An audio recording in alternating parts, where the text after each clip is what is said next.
Dude, I just learned I've been playing the investment game all wrong.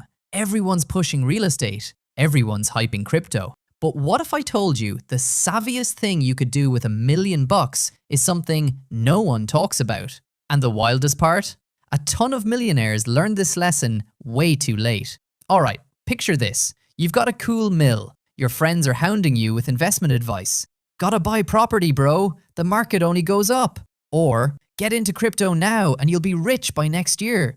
Your barista is even trying to convince you to launch a business. But what they're not telling you is that most of those so-called investments are actually eating your money instead of growing it. See, we're conditioned to hunt for the big win, higher risk, bigger reward. We think if we're not refreshing our apps every 5 minutes, we're slacking. But the richest people I've studied, they weren't in the pursuit of high returns. When you've got real capital, what's truly important? It's not impressing your pals with insider info. It's the ability to sleep at night. It's options. It's the confidence that 5 years from now, you won't be facing a $500,000 hole because you tried to outsmart the entire financial system. The smartest first investment with $1 million?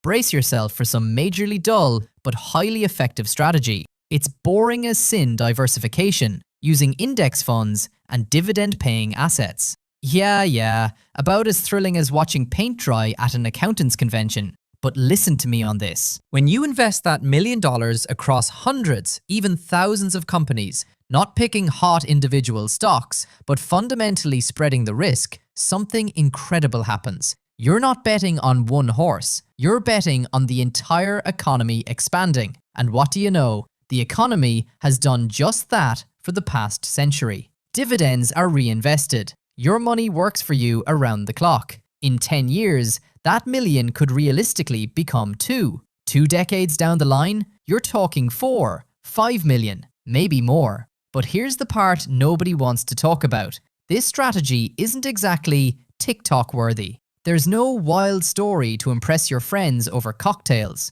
Yep, I invested in a diversified fund and I'm just letting it grow. That doesn't exactly set the dinner table on fire. The individuals who actually execute this, they're the ones retiring comfortably. They're the ones not panicking at 55 over a failed tech IPO or a bad real estate deal. So the real question boils down to this.